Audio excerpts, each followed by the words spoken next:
Welcome to Talk of Today, where we explore developments in science, technology, and society, and what they could mean for the future. I'm your host, Sam Barton. So science, tech, and society are significantly intertwined.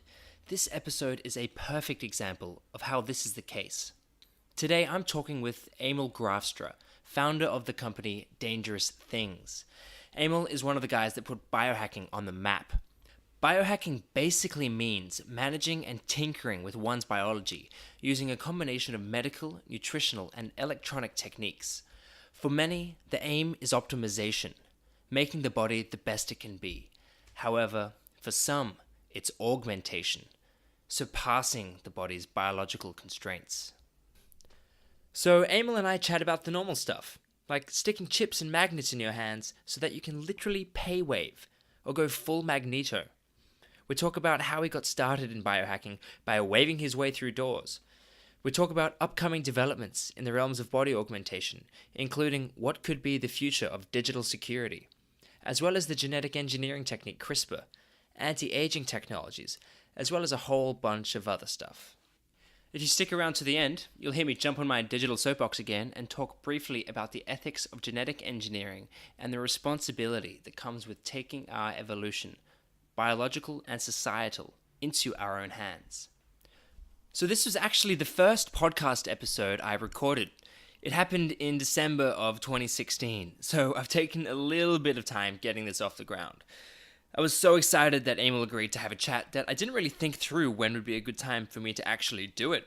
I was happy to do it whenever suited Amal best, which ended up being about 3:30 to 4 a.m. my time. So if I sound a little flat, it's because I was running on a few hours sleep and a whole lot of caffeine.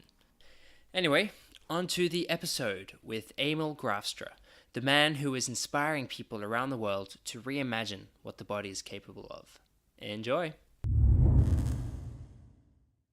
My name's Amal Graafstra. I'm the founder and CEO of Dangerous Things, a biohacking company out of Seattle, Washington. So, what exactly do you do at Dangerous Things? My role is kind of many hats at the moment, but I like to kind of encompass that with the title of Director of Awesome. Director of Awesome. My job is my job is to make sure that the customers go, whoa, awesome. So that means coming up with new things and new designs, new products.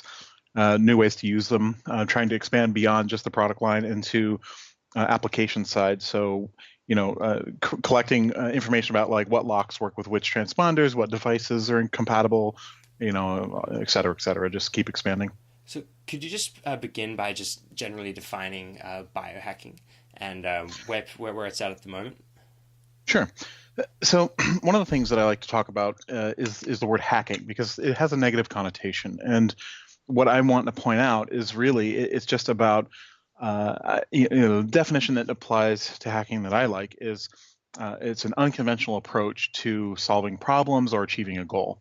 And so the ideal is that if the hack method is more efficient, more effective, or both, that it becomes conventional and then thus no longer a hack. And so when you're talking about biohacking, it's a broad umbrella term that encompasses a lot of things, from fiddling with DNA and RNA, kind of like programming the software of life itself, to kind of like life hacks, which is meditation, specific diet regimens, things like that to maximize performance. And then over in our corner, what we're doing is direct human augmentation through device implantation, so bionics. And if you look at that umbrella, it's all unconventional at the moment, and so it falls under this term biohacking. And the goal, of course, is that it become mainstream and for the betterment of humanity, and then it no longer is a hack. It's just biomedicine at that point. I'm really glad you brought up genetic engineering techniques. I'm really excited to see how basically how we take evolution into our own hands, but we'll come to that soon. If you could just how did you first get involved in biohacking? Like, what was the story that brought you into this field? Sure. Back in 2005, I put a transponder into my left hand for the purpose of getting rid of my key. For the people listening, what exactly is a transponder in this instance? Sure. So a transponder is, in this case, a passive RFID device, meaning it's a small chip with a coil of wire, and you bring that device within close proximity to a reader that generates a small magnetic field, and the chip will communicate its ID number to the reader. The reader will check that ID against a list of, authorized IDs, and then let me in a door or log me into a computer or whatever, what have you. So that's the most basic common use case for an RFID transponder. And that's what I was using it for. So I placed one in my left hand, and I built an access control system for my office. And then I could go in and out of the door and not have to bring my keys everywhere and not have to worry about losing my keys or forgetting them inside. Yeah, so just for the people listening to this, I'll link to a video of basically you doing just that. You just tap your hand to the door and the deadbolt slides across and you're in. Uh, Mm-hmm. it's it's honestly something that's been I actually rent at the moment, so I can't put a smart lock on my door. So I've been itching to get one of these transponders, but I just don't have the use for it just as of yet. Um, Mm-hmm. so how do you see this technology developing? I understand you've got the Vivo key Yes. coming up. Yeah. Yeah. Can you So talk a little bit about that? yeah. So I mean, the common theme here is ID, so identity, right? RFID stands for radio frequency identification. And, if you look at applications in that space, when you're talking about, like clothing on the rack, at Walmart, it's RFID, is tracking your inventory, what's on the shelf, what's in the back room. But when you're talking about a human context, identity is much more powerful. It's usually access control. Is this person allowed through here or log into that computer or start that car, get into this fire safe, whatever. And so moving beyond the simple identifier of, here's my, number, you move into something that's much more interesting and powerful, which is cryptographic applications, right? So a typical transponder just has an ID number, and a reader reads that, and that's it. There's no real security there. It's just a number. Anybody could pretend to be that number. They could try to iterate several numbers until they get something that's authorized. It's not really meant as a secure solution. It was meant, for making sure that you could identify Fido at the pound, right? Your lost pet.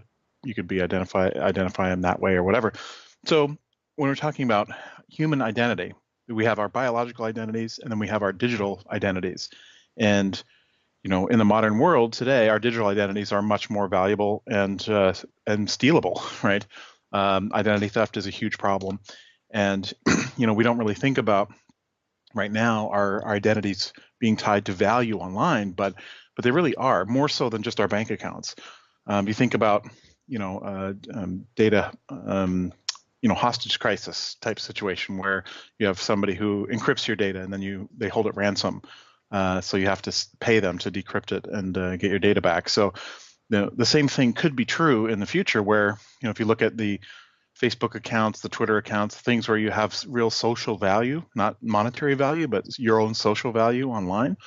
Facebook and Twitter, they're not in the business of managing identity. If your account is hacked, it's gone. They're not going to help you recover it.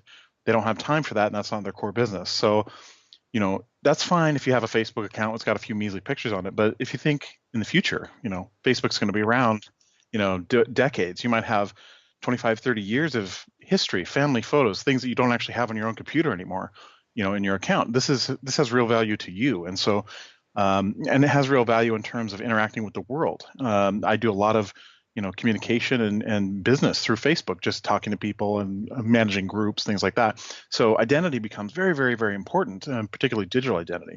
So VivoKey is all about expanding beyond this simple transponder concept and bridging, cryptographically our biological identity with our digital identity.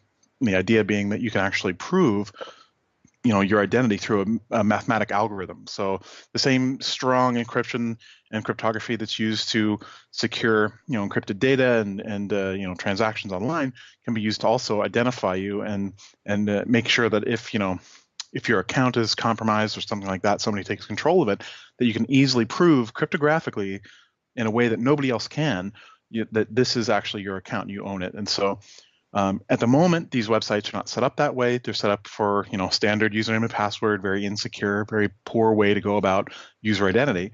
But The idea being that if we could have something that's powerful cryptography, very secure, but also convenient. That's the real stumbling block. I mean, security devices have been around decades, but they're not in use widely because they're hard to manage. And if you lose them, then you lose access to everything, right?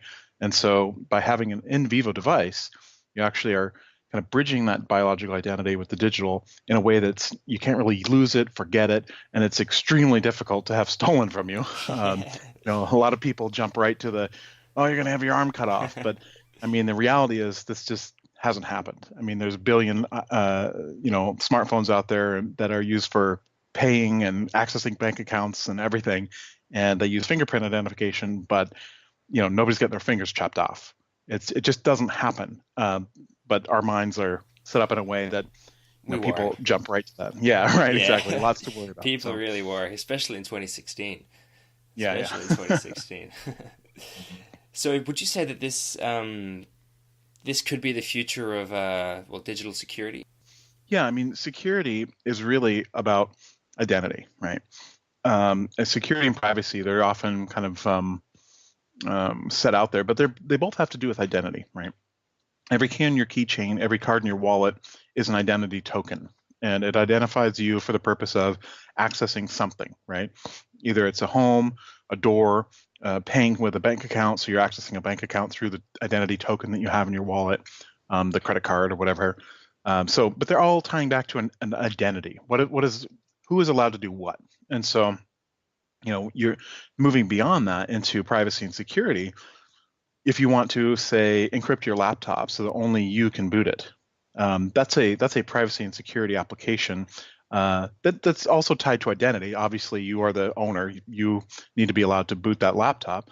But when you're talking about long-term data storage that's encrypted and private and only you can access it, you can't really ensure security through a simple identifying number. You have to actually use cryptography, and that's the power of actually having a cryptography platform inside you that actually performs cryptography on chip inside you is something that's extremely powerful, and the applications, if properly built to support this platform, they're extremely powerful, and I'm just really looking forward to it. Yeah, definitely. As am I. How many? I would say the keys could this in vivo transponder fit? I mean, will I be able to, link every single account that has sufficient integration, or will I only be able to get 10 keys or 10 unique IDs on there? Sure. So this is kind of an interesting question, because it's I often, even on the simple transponders like the XCM or XNT, those transponders with just the identity number, a lot of people are like, how do I program the key onto the implant? And it goes right back to that keychain mentality of like 700 BC technology, right? You have a lock and a keychain, right? So the idea is that each lock needs a specific key. Well, in reality, when you're talking about cryptography, yeah, you are the key, but you're leveraging the power of public key encryption and public key crypto. So for those of you who don't really truly understand public key, it's really, really great, because when you're a kid, you want to send a secret message to somebody. You have to share the password, what's used to encrypt and decrypt that message. You have to share that so that you know how to decode the message, right? So the problem is, if you don't know the person you're talking to, how do you securely give them the key first? And so that's where public key encryption comes from. So when you're sharing a password to do encryption, decryption, that's called symmetric crypto, because it's symmetric. You both have the same key. But when you're doing public key, you take each person creates a key pair, a public and a private key. So you would have a public key and a private key. I would also have a public and a private key. What's great about these keys is they're one-way encryption, decryption, meaning if I encrypt something with your public key that anybody can have and see, only your private key can decrypt it. So I can send a message to everybody that's encrypted with your public key. Anybody can see it, but only the person holding the private key can decrypt it, which is you, which is really important. So being able to say in a lock context or a door context or a website context, rather than saying, I need a key for each website, you're going to say, here's my public key. I can answer a challenge to that public key using my private key. So the difference is, let's say right now, today, you set up a bank account or open a Facebook account and ask for a username and password. So that's symmetric crypto. They have a username and a password, and you have to have that same username and password. You're sharing these identity tokens, right? You type in your username and your password, you send it. Facebook checks it against their copy. Yep, it's the same. You're in, right?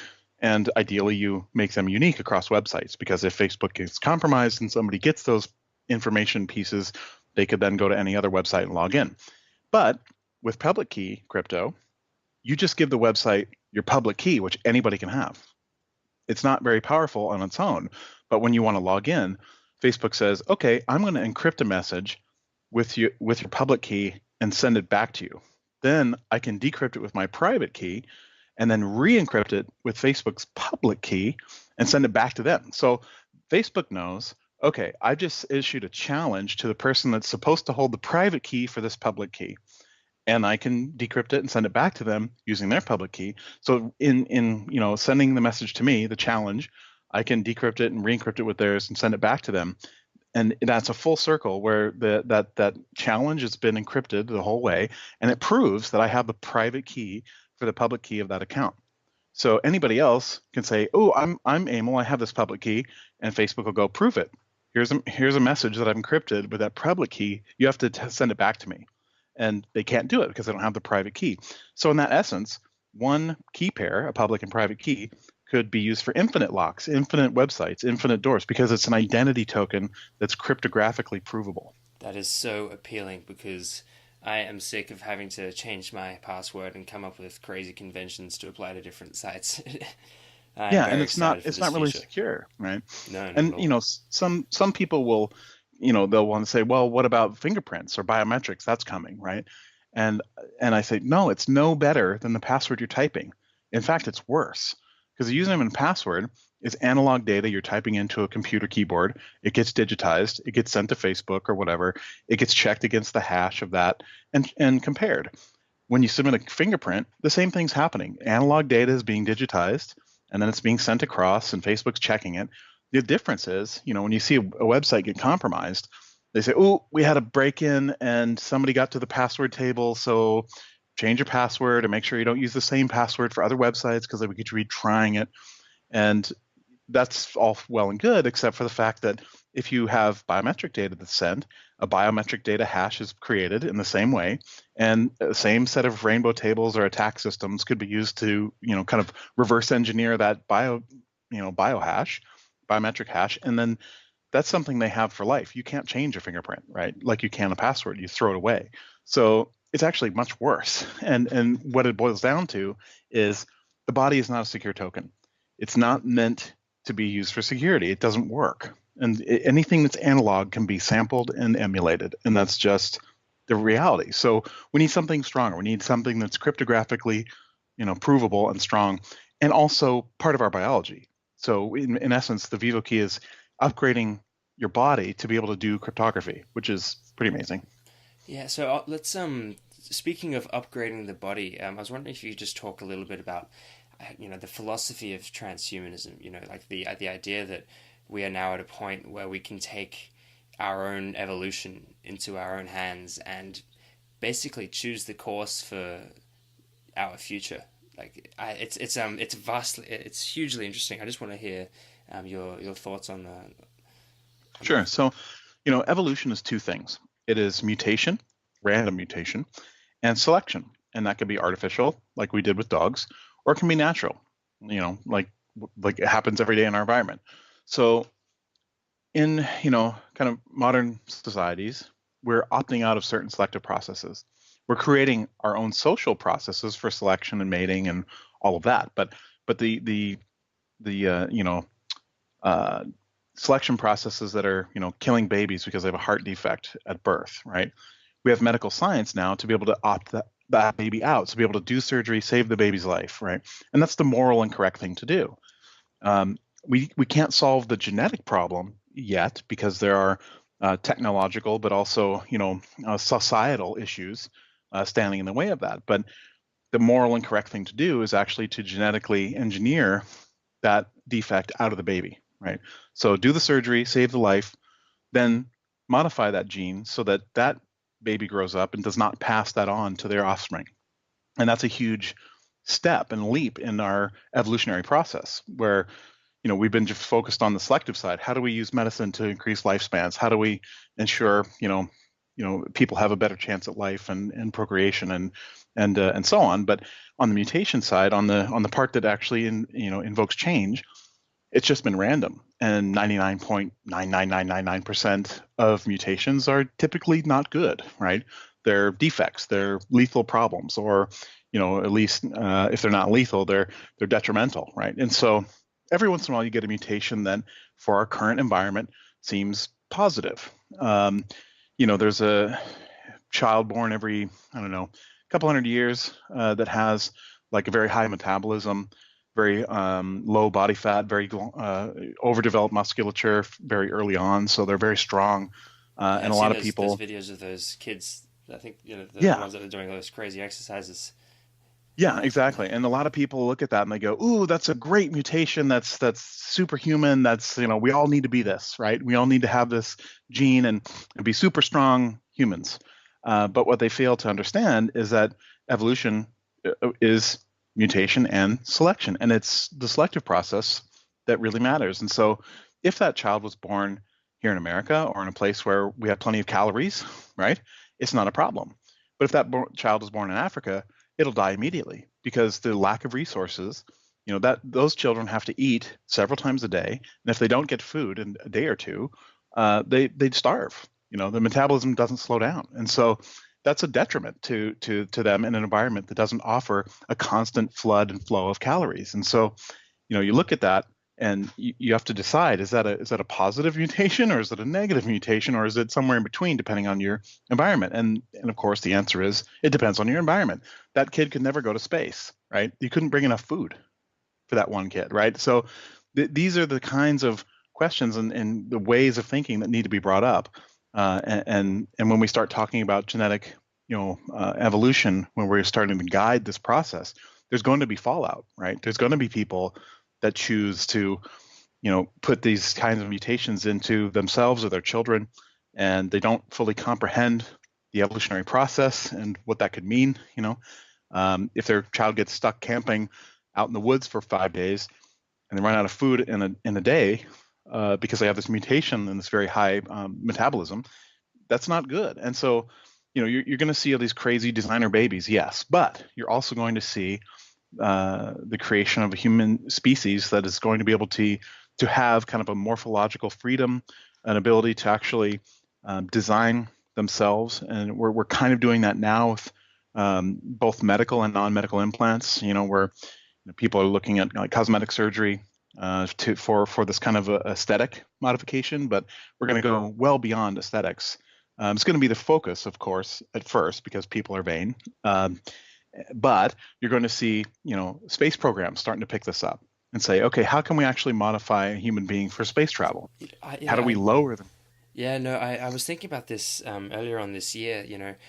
If we start a colony, on Mars or on some other planet, who knows where, even in the middle of space, would we genetically engineer the offspring on those planets to be better suited to that environment, or would we try and maintain, like our current bone density that's suitable to Earth, or how is that going to basically, are we going to genetically engineer Martians? I think you're going to have to engineer the crew for the flight and then re-engineer for the destination. So you think it'll be dynamic? It's not like a lifetime thing. It'll be basically depending on the needs for, let's say, the next 2 years or something. You might be able to just tweak the system to suit that environment and then revert back once you're back home. Well, ideally, that would be great. Yeah, but that's going to rely a lot on amazing. technology, right? Yeah, but for the environment that you're in, and the human body is extremely adaptable as it is. Ideally, you'll come up with a genetic modification that expands that adaptability, so that you don't have to introduce gene modifications in order to take advantage of it. You just introduce, so for example, option one, space flight to Mars or Titan. Titan's a new favorite of mine for colonization, but The moon. The icy, yeah, is that the icy moon? yeah. It's got Google it. It's some very interesting opinions out there about it. But essentially, you have kind of the lower tech option, which is you forcibly introduce new RNA strands into the cells to create new types of gene action, right, for the flight. And then maybe when you get there, you need to make some other modifications. But there's only so much RNA you can stuff into a cell before it starts to be a problem. And so, we need better technology on the gene mod scale to be able to actually fully understand the scope and operation of all the genome, and then be able to make intelligent modifications that expand our adaptability, so that you introduce a series of mods that focus on adaptability, and then when your body's put into a state like low gravity, for example, your body's able to adapt to that rather than just deteriorate. Being able to have these intelligent mods, that's probably several decades, if not 100 years from now, but that's where it's going, and that's where it needs to go if we're going to get off this planet and survive and go colonize space. But even for today's problems, right, there are certain specific gene modifications that I think would be extremely useful. I mean, hunger is one of those things. I mean, the human body adapts across the range of caloric availability very, very well, but there's certain evolutionary traits that are detrimental, particularly in a society that has a constant flow of calories and sugar and different things. We have diabetes and obesity and things like that, and that's a function of our bodies, a survival trait that we no longer need in this current environment. It's also where there's yeah, exactly. It's all very delicious and whatever. So being able to actually tone down that fat store, right? Be able to say enough's enough, right? You got enough to survive 2 weeks without food. That's probably all you need. Cut it off here. Being able to make those kind of small tweaks in the name of vanity, right, is going to produce or just just having complete control of one's body. I mean, if you... Well, of course, but I mean, from a market perspective, what's going to drive definitely. Just like just like porn tends to drive a lot of the cutting edge technologies in like VR and all kinds of stuff. Yeah. I mean, it's the same thing. You have to drive advancement through the market, right? Otherwise, it won't make it. So, do you think that as a society we are equipped to, from a lawmaking standpoint, from even just taking these ideas into account and thinking about the ethical, dilemmas that they put forward? Do you think we're sufficiently prepared for the coming technological changes that we're going to be faced with? No, of course not. Human beings are never prepared. I mean, it doesn't matter if it's a pencil. People aren't prepared for it, but we are adaptable. We're extremely adaptable, and we weren't prepared for the nuclear bomb, but we have it now, and we're adapting. We weren't prepared for a lot of things. I mean, we're just dumb monkeys. Every day that I drive around in traffic, I'm thinking nobody should be driving. This is a job for robots. Everybody sucks at it. And one of the things that really shows through are our ape brains, right? There's a particular bridge that I have to drive over quite frequently, and it's on a major freeway. I mean, it's driving 65 miles an hour, but the way the bridge is shaped, it's slightly curved upward, so you can't see the other side, and it was built in the 50s, so it has a very kind of narrow feel to it, and it has the overage, the little erector set style design, so it kind of goes over in this tunnel-like shape. But because of the shape and because you can't see the other side, people will slow down up to 10 miles an hour. So they'll go down to 50 miles an hour on the freeway just because their ape brain is saying, this is scary to me. It's closing in on me. I don't like it. I'm claustrophobic. So slow down. And logically, these people drive over this bridge, at least twice a day to go out and come back. Yet their ape brains are saying, ooh, this is scary. Like every time. It's you can set your watch to it. It's a guarantee that you will be driving slower. Even though that you're aware of it, do you still drive? Do you drive slower yourself just because of? I don't, because I'm actively like rebelling you're aware against of your bias. I know. I'm a human being. I know my flaws, and I'm gonna act accordingly. Exactly. But it's one of those things. It just proves that we can wield this massive power as human beings, but we're still governed by these very, very archaic throwbacks, evolutionary, milestones that we reached for our survival to get us here, but now they're more of a detriment to our advancement than anything. So, Yeah, you know, we're legacy systems in a completely right. different environment. Yeah, but again, the extreme adaptability is what's interesting. So, of course, new technology is going to come out. Of course, robots are going to take all the jobs. Of course, AI is going to be a threat to humanity and possibly our savior. Of course, genetic engineering is going to allow amazing things and also horribly terrible things at the same time. And people are going to explore both paths, right? You're going to see weapons of mass destruction built on genetics, and you're going to see people that are able to ascend all kind of human imagination with their forms and capabilities in genetic and maybe even brain computer interfaces. I mean, you're going to see it all, and in no way are we prepared for any of it. No. It's like having a kid. Nobody's prepared to have a kid, but when you have one, you adapt, and that's just how it is. Yeah, I think on the just weapons based on DNA will go from genocide to genocide. Basically, just Oh being yeah. able to select. That's a terrifying thought, but I mean, such is the future. It holds so much promise, and we'll see what comes. So you mentioned basically the fourth industrial revolution. Do you want to just talk about your thoughts on the impending wave of automation and perhaps even how biohacking come into that? Because what you're basically doing is automating a set of processes, right? Well, yes and no. I mean, in a very logical sense, and a very kind of It's um, facilitating some procedure. yeah. Yeah. I mean, there was a story I read in school back way back in school, and it was a story. I think it was an Asimov short story, and it was about a society where robots did everything, and nobody had a job. They just did whatever they wanted. But there was a certain sect of people that had jobs, and they were the repair people. They were the people that were going out and repairing the robots, and doing other things, and which, that's a 1950s mindset because robots are going to repair each other. But the point is that jobs are a coveted thing. You have something to do, some purpose, and when and the story progressed and said, okay, basically, if you wanted a train set, you would ask the robots to make one for you, and boom, it would come. But people started asking for just like blocks of wood and some tools to be able to form wood shapes and do things, and so they would start to build things in their basements in secret and formed a little group.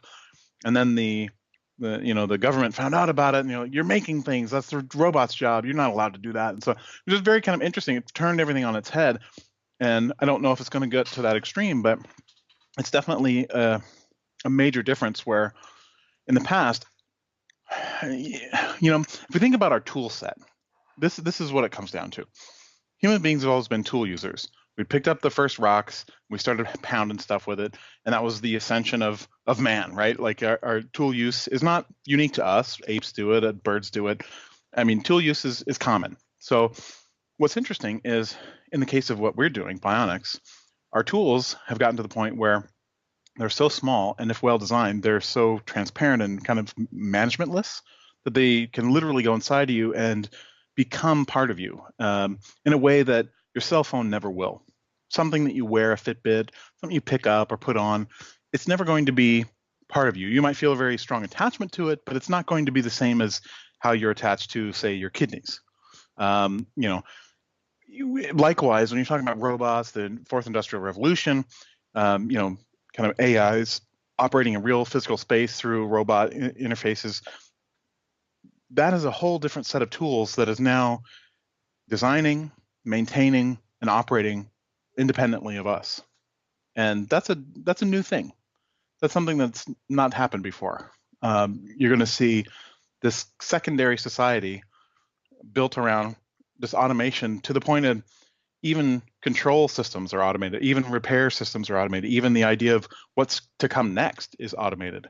Thought has become automated in a way. And so, not just production, not just a human using a tool to amplify their own capabilities, but now they've set this, kind of thing free to do as it will. I mean, that's how it's going to evolve. It's going to have its own mind, really. Um, and that's a completely different challenge for humanity. What do we do now? It's going to be interesting and terrifying, and Well, we might deal with that existential, that question, what is the meaning of life? Because if we've got all this life to live, what the hell are we going to do with it? yeah, I mean, if you combine genetic engineering, life extension, you're talking about people that are going to live 2, 3, 400 years, And just for the people and listening, AIs, and I think it's Ray Kurzweil. I think the most up to date prediction for life extension. I think he said that we will have basically solved aging by 2029. This isn't something that he's not saying 50 years. He's just saying a little more than a decade, which is just absurd to think about when you think of just where we are today. yeah, and there's the idea that we're going to see marginal improvements in life extension very soon, and there's already a project underway doing that with actual 2 gene mods that have been in place for over a year in a human being. That's good. That's very interesting. Do you know what's going on there? Because is it Yes. something to do with senescent cells or like? No, it's there are 2 gene mods. A company here in Seattle called BioViva. Oh yeah, They that's right. produced, That's yeah, right. yeah. So they produced some gene mods and had them actually introduced, And the CEO and had them implemented, right? Is that right? yes, Yes, yep, yeah. yeah. So and she's seeing results, and so these are 2 gene mods that independently increase lifespan in every test subject for the last 2 decades that's ever been tested on with no negative effects. And so now she's experiencing some of those effects. Telomerase enzyme, she's reduced the telomerase destruction, or basically increased the length of telomeres on her Because DNA. Um, in some like a simple explanation of it is like the shortening of the telomeres. Is that? I'm yes, a yes. novice when it So comes to there's a thing biology. called the Hayflick limit, which is a scientist named Hayflick. He figured out that from the first cell, the egg and sperm that create the first cell, there's a limited number of times that cell can divide, and it's shockingly small. It's only 50 times. And so from that moment on, the first cell has the longest telomeres that protect the DNA strands on the ends. And every time it divides, those telomeres get shorter. And when they get so short that the cell really can't keep the DNA strand together, it self-destructs. And so that's the Hayflick limit. You can only divide so many times because these telomeres come apart. And the gene mod that Liz Parrish has applied from BioViva has lengthened her telomeres. So she's added life to the Hayflick limit. She's added additional cell divisions. The other gene mod was a enzyme that inhibits a specific growth protein, and I can't remember what it's called. But anyway, it increases core muscle strength, and it does some other things, and it's shown to really help extend the lives of primates and things like that. So it's very interesting. And so this is happening today, right? And the cost is exorbitant. But this now that it's been tested for 20 years in animals, and there's never been a human use of it that's been publicized, at least until now. And so the floodgates are kind of open, and the Chinese are just going, ape shit bug nuts over gene mods, and they're Gangbusters. just doing, yeah, they're doing whatever because they can, Because and they can, and they're yeah. backed, right? The government's like, yeah, go for it. I don't care. Make whatever, do whatever you Kind of want. excited to see We what just, happens. I mean, just closing my eyes and not imagining who knows what really could be happening. Like, oh, well, thanks oh for yeah, coming up with this superhuman. I wouldn't mind being able yeah, to exactly. do this. Yeah. Well, and that's the thing is like the fear in the these communities, these technology and education, universities and things like that, is that you look at this attitude that China has, and they're just going, crazy on gene editing, modding, like engineering, and no holds barred, right? What happens when their, academics succeed in producing, superhuman results? Mm. Um, you're going to be guaranteed A, that's not really going to be shared, and B, you're going to have superhuman Chinese soldiers, immediately. And this is, this is one of those things that when people talk about biohacking and what we're trying to do, which is democratize these things, make them available to everybody at a cheap, affordable cost, and share data and like be a community.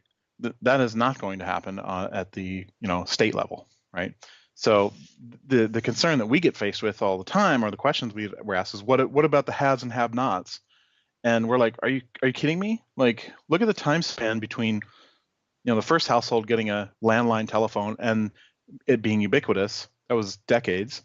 And the first cell phone, and now it's ubiquitous. That was very less, Yeah. a lot less, right? I mean, maybe one decade, maybe two Yeah, at most. and if SpaceX goes ahead with their satellite plan, we might have just another 3.5 billion people on the internet within a Yeah, decade, which yeah. is no But you small look at step. the spans, right? The from inception to ubiquity, the span of that on is getting shorter and shorter and shorter and shorter across the board, right? So the same is true of biohacking. We want to drive that gap to close, right? And that's the whole point. It's not like this technology is, you can buy a transponder implant really, really cheaply, less than a smartphone, right? Way less. And that's not, that's not a have and have nots, right? That's very easily affordable by society. But you're going to find these kind of silos of research and particularly in gene editing. Right now, identity theft in terms of, if you look at identity crime and like digital crime, break-ins, things like that. Um, it used to be people going after credit cards, banking information, things like that.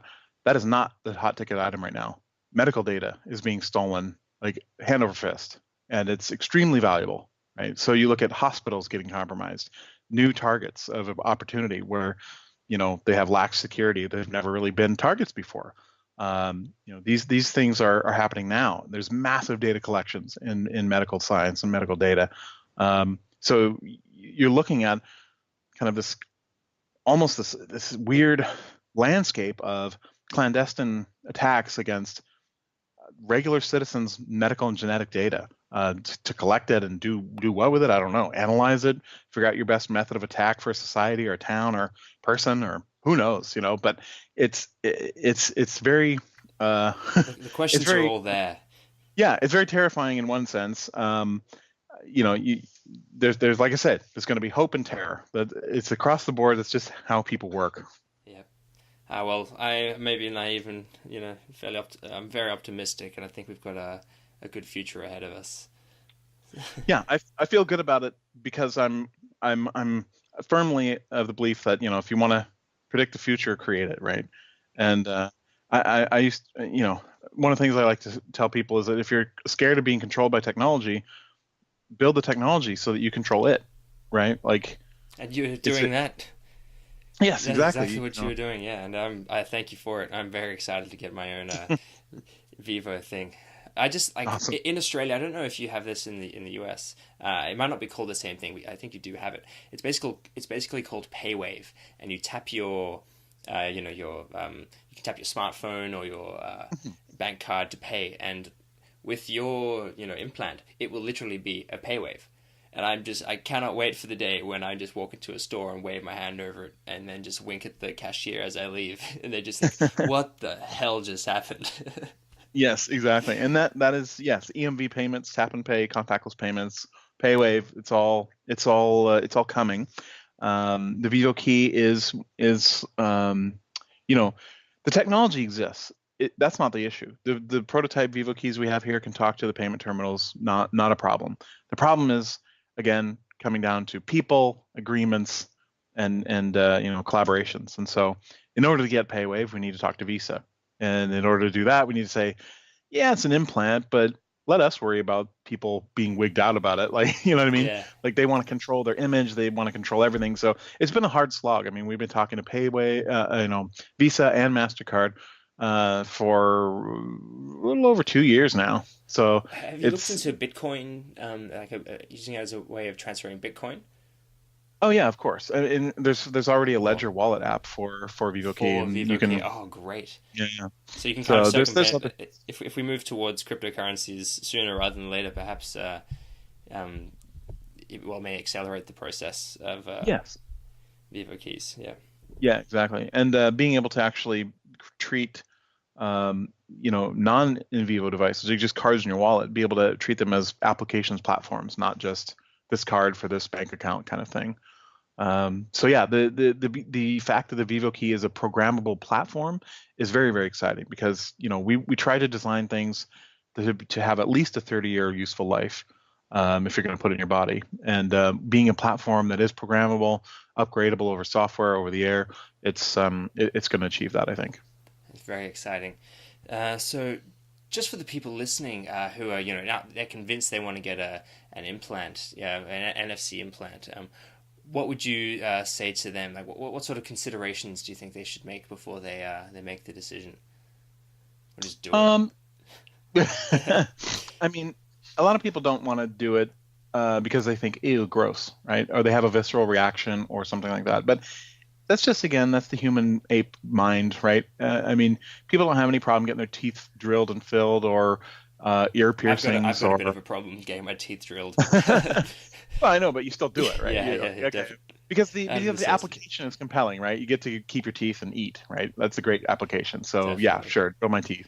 But the reality is doing a transponder implant, the installation is actually less risky than even an ear piercing. The risk of infection is far less. The Oh wow, I healing didn't time is far realize. less. Yeah, it's because when you talk about an ear piercing, you're ramming a hunk of metal through two open wounds that just festers and pusses for days on end while it tries to close around this metal, right? It's gross, and It's a and, great and description of it. yeah, but when you're talking about a transponder implant, it goes under the skin with a needle procedure. The skin closes and scabs up immediately in the same day. The next day, you're washing your hands, taking a shower, not an issue, right? The risk of infection is essentially zero at that point, and it heals up really really quickly. So the logical aspects of it are a no-brainer, right? You get all this functionality, all this cool stuff, almost no impact to risk or health or pain even. But people just don't, if they can't envision the applications, they're not driven to do anything. People wouldn't get out of bed if they couldn't envision an application that they want to do, like go to the bathroom or whatever, right? Like it has to be the application that drives acceptance, not anything else. And so the tap and pay concept, I think, is going to be the main driver because it's A, ubiquitous. Tap and pay is just about everywhere. B, people that don't understand cryptography or Bitcoin or how to sign their emails or how to, encrypt their data, that's a very kind of niche person at this point. But everybody knows how to tap and pay for stuff, right? Or if they don't, it's dead simple, right? So it's going to be the application that's driving things, and because it is a multi-application programmable platform, payments will be one of those applications. If they want to deploy other things like a crypto application or an OTP, two-factor authentication application, they can do that. But yeah, so it's really what it has to be. You have to talk about not how great the Vivo key is, but how great the applications are. Hmm. Um, I've got one or two questions about but I'm very aware of your time. I don't want to keep you for too much longer. But have you gotten a magnet implant at all? Yeah, I had a magnet implant. Our first M31 actually it was magnet number two, and I put it in there, and then ended up taking it out about a little over a year later when we started to get reports of failures, and so I kind of put a torture test on mine, and it also failed. So yeah, we stopped selling them, did a little recall, and then basically took our time, and now we're still, I think, a year on at this point doing a redesign.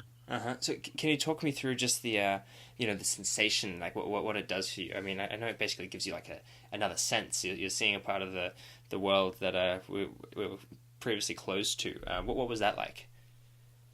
Well, shocking, particularly when you encounter something you didn't think really had much of anything going on, but then has a real strong magnetic field. So you get the magnet, you put it into an area of the body that's very dense in tactile nerves, like a pinky finger for me, but under the finger pad, right? And then I'm hitting buttons on the microwave. I hit go, and the microwave is run by magnetron, which is a very large electromagnet. And you can that vibrates the magnet. You can feel the action in your finger, and it shocks you. You're like, oh wow, okay, that's interesting. That's something about the environment that I didn't know before. And what really got me interested in it, or like kind of like convinced me of this utility, I had the magnet about 2 weeks, 3 weeks, and during that time, this brain plasticity started kicking in, and my brain started reinterpreting that sensation from my finger as not something's Not on The my finger, sense and and the yeah, sense like of when touch. you yeah, you feel a little, weird vibration on your finger. You look at your finger because you're like, hey, what's going on with my finger? But the brain had started already reinterpret that input as something else, something different about the environment. And so I was going into my local library, and I went through the little gate that says, like don't steal books. And so I went through that little security gate, and it vibrated really strongly. And I stopped in my tracks, and I kind of looked around. And that reaction, I didn't think about it. It was just a reaction that completely that meant that my brain had already integrated this new input to mean something else. I didn't look at my finger when it happened. I looked around in the environment. What could be causing this, right? And the fact that I stopped, like there's something here that I need to stop and look and investigate, right? So it just like really convinced me that it's something so simple as putting a bio-coded magnet into your finger changes your capabilities. It gives you a sixth sense. You're now able to actually detect magnetic fields, and that's something that's very very interesting. So thanks again to Amal for taking the time to chat about what our future could look like. I'd just like to touch on a few things that were brought up in our discussion. They all come under the umbrella of the idea of transhumanism, the notion that the human race can evolve beyond its current physical and mental limitations, especially by means of science and technology. We are at a unique moment in history. For the first time ever, we can now chart humanity's course through time. We've gone from tribes and villages and cities whose impacts were somewhat localized to a global society where our actions affect everything and everyone on the planet. We have an incredible amount of power in our hands. We can alter the landscape and chemistry of entire planets. We can genetically engineer organisms to do things previously unimaginable. We have technologies that allow us to send information across the world instantaneously, and now we are beginning to implant them. Interfacing with digital technologies that enable us to augment our organic intelligence with the likes of cloud computing and artificial intelligence, as well as sharing thoughts telepathically, are things that we can now consider as possibilities. And with these capabilities, with this great power comes great responsibility. Thanks, Spider-Man. Actually, on that note, we've genetically engineered a goat to produce spider silk, so we're already one up on Peter Parker. We can now do crazy things that in the past would have been in the realms of magic or science fiction. All of these possibilities bring up ethical conundrums that I honestly think we are not prepared for. Who is going to tell one country that they can or cannot use a specific technology in a certain way? We are still shackled by the antiquated idea of sovereignty that stops us from interfering with what's going on in other countries, even if there are despicable human rights abuses occurring. And that's just an example of local affairs. A country's carbon emissions or illegal logging practices can have dire ramifications for the entire world. Do we not have a right to have a say on these issues? Moving back to new technologies and discoveries, late last year in China, the genetic engineering technique CRISPR-Cas9 was used to inject a person with cells that contain edited genes to help treat someone with an aggressive lung cancer. This then begs the question, is there a moral imperative to use these technologies to remove diseases? And if we can treat diseases with it, what about improving oneself? And if we deem this to be permissible, who will then have access to it? Will it only be those that can afford it? These questions are just a drop in the ocean of the ethical dilemmas new technologies are presenting us with. I don't have the answers, but I'm worried. If most of the countries in the world can't even get their heads around climate change, how can we expect them to be able to imagine these possible futures and how we might be able to navigate them? The most important thing to note here is that the future is ours to make. It's exhilarating to think of what the future may hold, and it's even more exciting that we can choose how we might evolve, biologically and culturally.